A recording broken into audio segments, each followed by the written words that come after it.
So today, maggagawa po tayo ng skinless chicken longganisa. At ito po yung ingredients ko.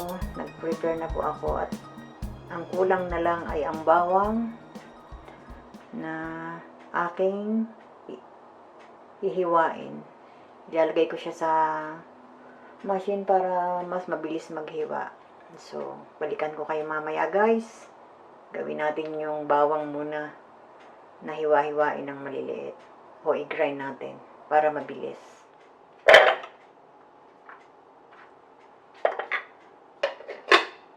Baliktad. 2 ulo ng bawang ang ating ilagay. 2 heads of garlic ang ating anuhin ngayon.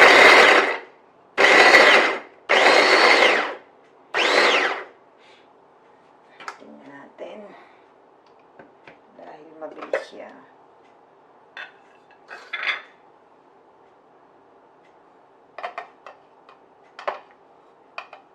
Medyo anuhin pa natin ng konti.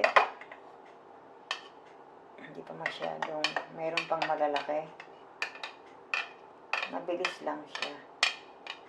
Kaysa magtatad-tad ka, i-grind mo mabilis.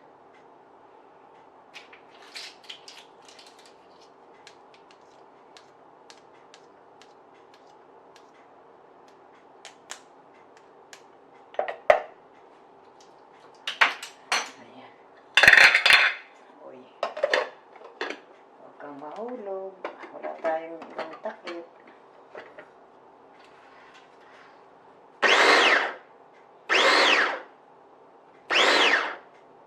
Ayan.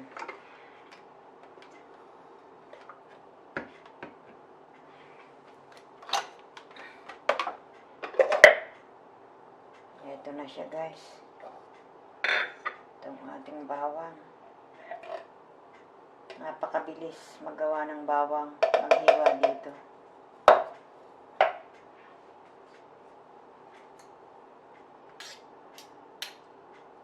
Napakatalas. Kaya minsan pag hinugasan ko ito, nilalagay ko agad sa isang tasa na nilalayo ko kasi nung unang bili namin, paghuhugas ko nito na hiwa ako. Diyos ko. Hindi ko kasi dinahandahan. Ayan, luto na ay gawa na ang ating transfer natin dito ang ating garlic. Pag maraming garlic ang longganisa, masarap. Sarap ang lasa. Ayan. Press na press ang ating garlic.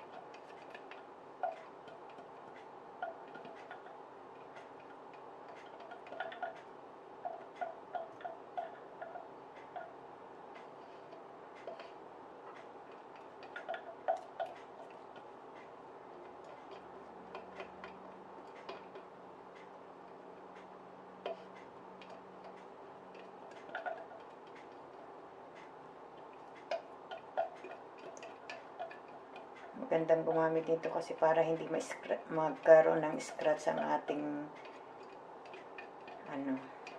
itong ating kristal. Ayan. Gawa na ang ating garlic. Yun namang chicken. Ito guys, start akong mag-grind ng chicken. Dito ko nagawa yung chicken. Tingnan natin. Wow.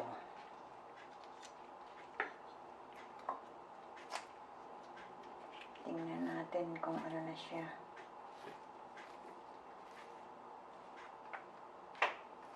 Pantay-pantay.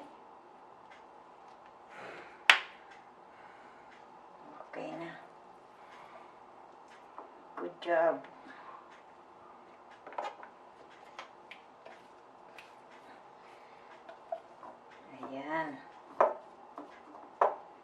jug. Ganda talaga.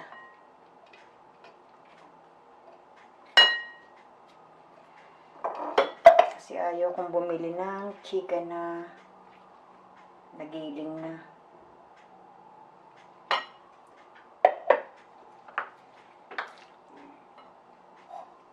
Gusto ko ako yung magiling. Mas magandang ikaw ang magawa. Native na chicken ito. Yellow yung kulay niya.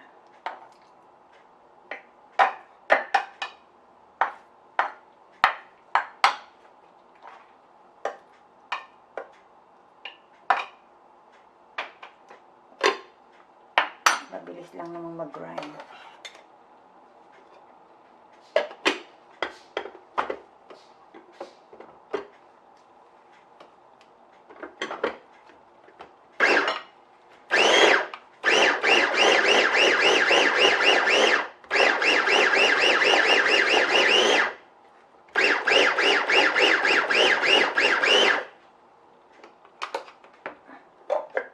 Diba?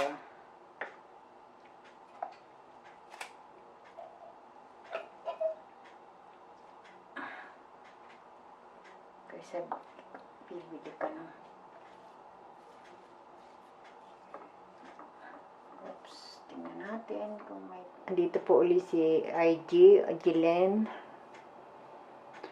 sa aking kusina, sa aking kitchen. Naggagawa po ako ngayon ng skinless chicken longganisa. At ito po yung aking mga ingredients. Meron po tayong 4 teaspoon na salt. Meron po tayong 4 teaspoon na pepper. 3 tablespoon of vinegar. At meron din po tayong 1 tablespoon of food color. Yung pangpakulay po kasi wala tayong aswete. Ito po yung nabili ko dito sa Spain. Ito po yung nabibili dito. At meron po tayong 4 tablespoon of sweet paprika. Ito po siya. 4 tablespoon of water. Ito po. At saka po yung 5 tablespoon of cornstarch. At meron po akong ginawa na 2 heads of garlic na crush na siya. Mas maraming garlic po, mas masarap ang longganisa. Mas masarap po ang lasa. At ito po yung sugar, brown sugar, na ilalagay natin 10 tablespoon of brown sugar. Pero kung gusto nyo po ng mas matamis, pwede po nyo gawing 15.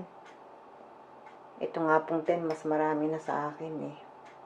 Kaya babawasan ko siguro ito, gawin kong 8 na lang. Pero yung pong mahilig sa sweet na longganisa, pwede nyo pong gawing 15 tablespoon of brown sugar. Pero ako po, ayaw ko po ng matamis. Kasi bawal na sa akin ang matamis. So, ito po. At saka ito yung ating chicken na ginrind ko kanina. 1 kilo po siya. Native na chicken. Mas masarap kasi yung chicken. At atin ngayong itatransfer sa malaking bowl. Sa glass bowl. Ito po. Unahin natin yung ating chicken. Transfer ko dito. Ayan.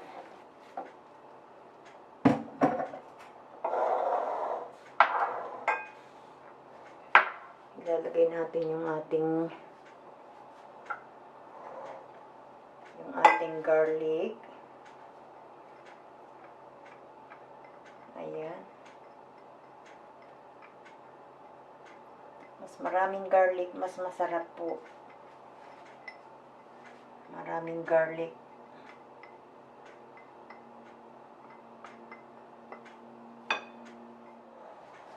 Ilagay natin yung ating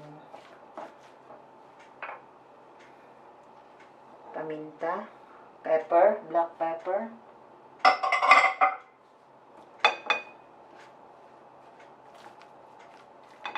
Ilagay natin yung ating salt.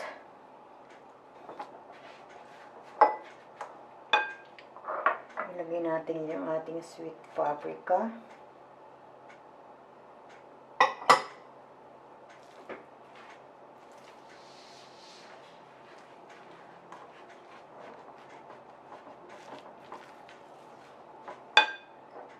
Yung ating sugar.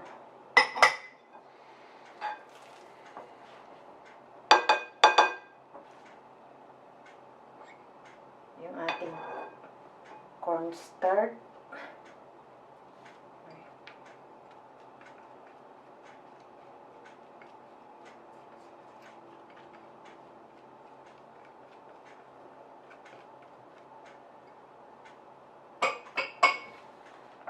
Yung ating vinegar.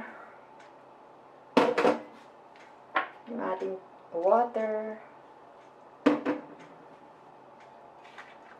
Yung ating food color po. Ayan. Ayun, haluin natin siya.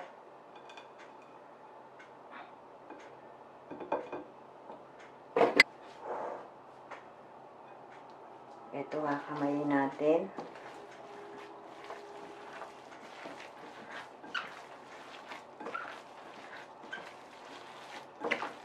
Lahat ng ingredients.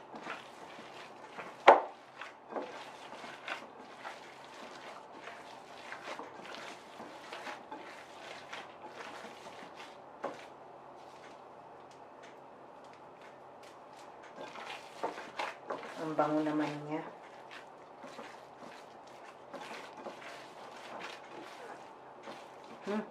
Paminta. Ganda talagang gumamit ng malaking glass bowl sa paghahalo nito. Wow. Amoy pa lang, panalo na. Masarap.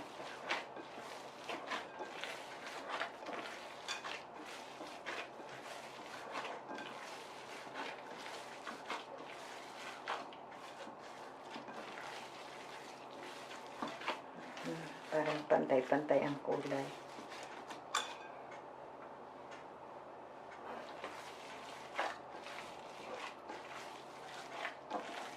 Yung chicken na yellow color, yan, ito na yung kulay niya ngayon.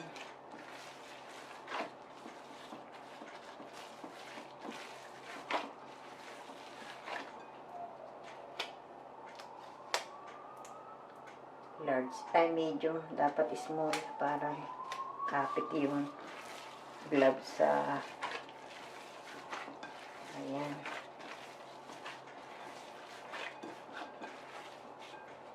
Ang gagawin natin yan, ita-transfer natin siya dun sa bowl na ginamit ko kanina kasi masyadong malaki siya pag inilagay natin sa sa paghahalo, sa pagmimix. Ang gandang gumamit ng malaking bowl. Itong bowl na to, crystal bowl. Yung aking, nahuhulog, guantes.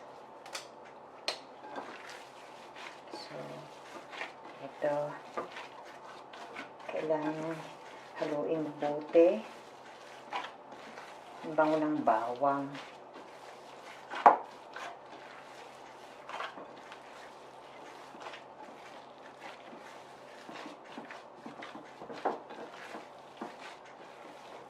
Ayan ang ating skinless chicken longganisa. Ito, halong-halo na siya. Mix na siya. At atin ngayong ilalagay sa ref ng mga 1 oras para madaling balutin.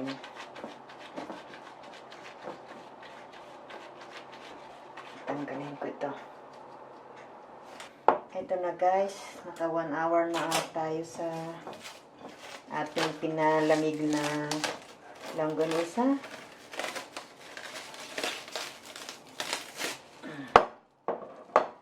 Magbabalot tayo. Bango! Ang bango-bango.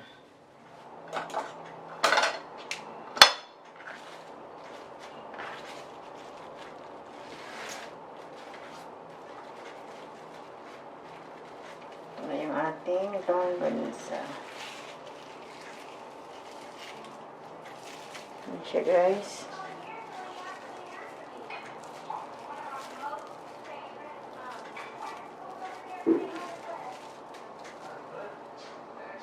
Ito yung ating longganisa.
Meron akong papel na yung papel na silky na pang oven.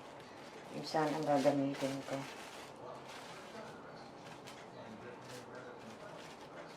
Kaso baka ma-short ako. Kaya itong plastic film na lang ang aking ginamit.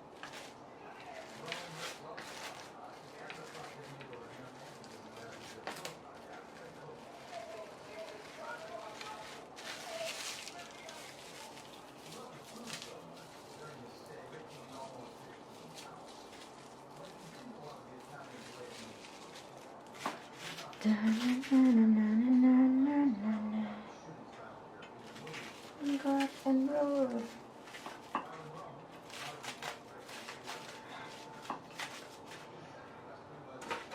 Nakakalima na tayo ng balot.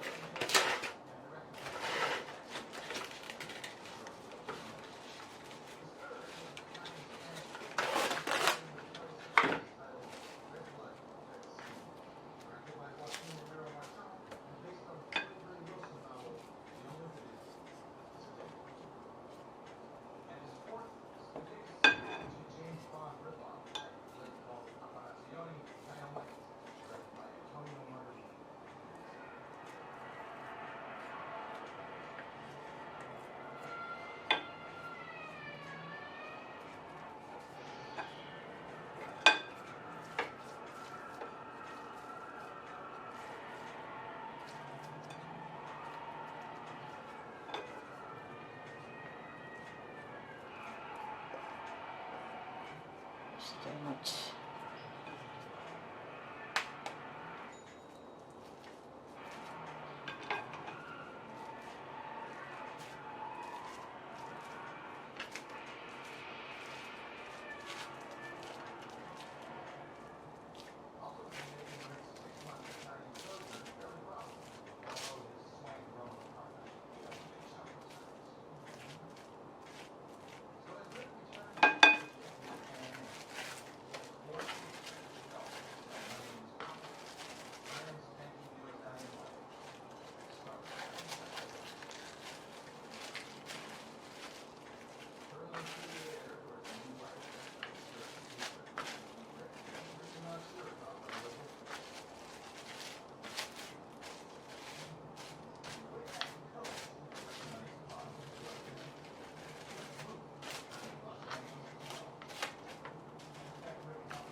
Ayan ang ating longganisa.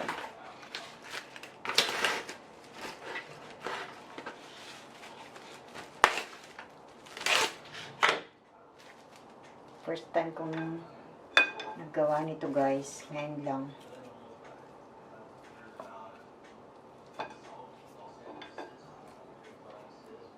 Ito tayo expert sa paggagawa ng longganisa. Try natin ngayon yung ating longganisa.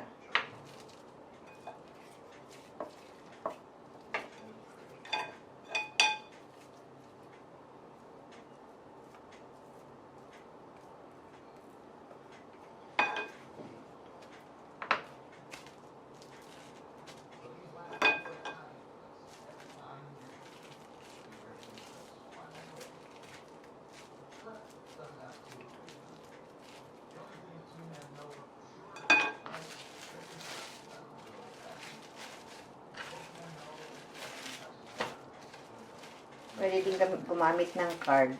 Yung mga useful, ay yung mga nagamit na ano, na credit card, pwede din yung gamitin para ang ano nito.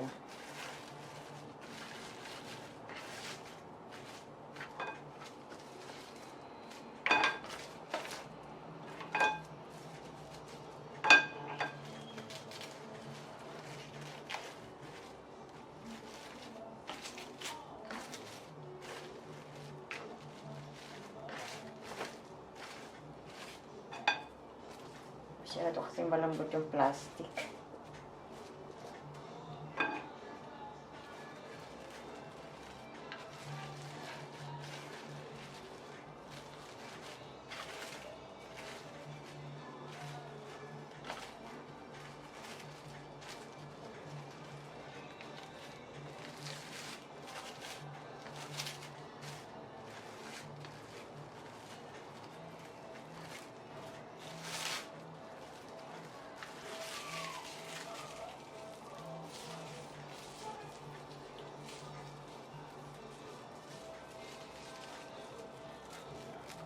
Basta yan siya.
nakagawa na po tayo ng 12 pieces na longganisa.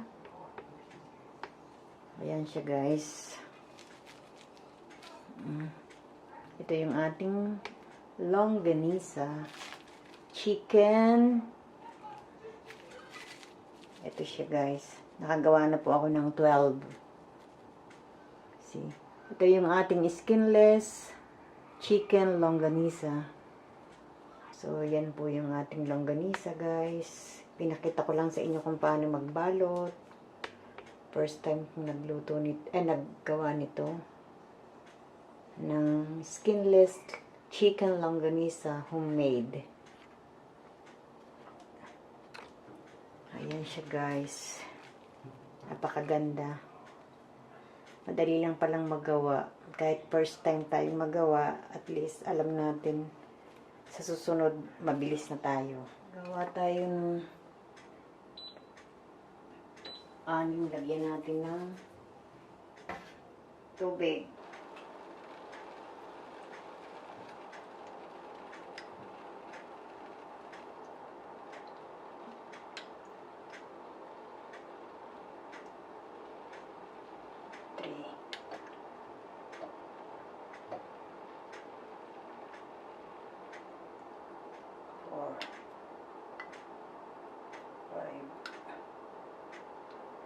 Six.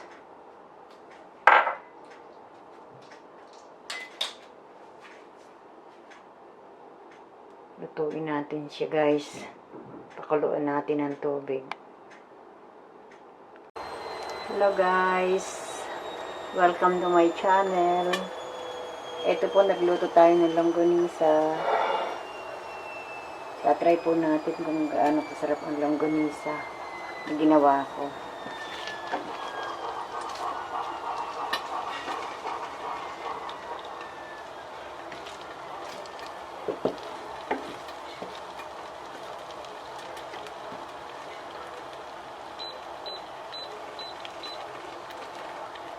Ayan. Atin ang hahawain ng ating longganisa.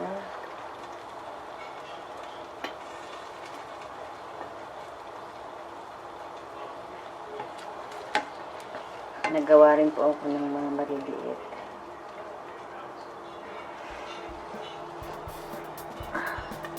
So guys, ito po yung longganisa natin na ginawa natin kagabi.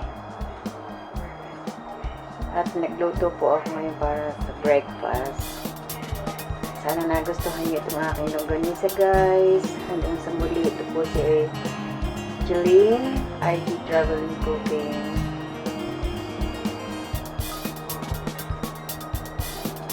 Thank you for watching my video, guys. Hanggang sa muli, magkita-kita po tayo. Bye, guys.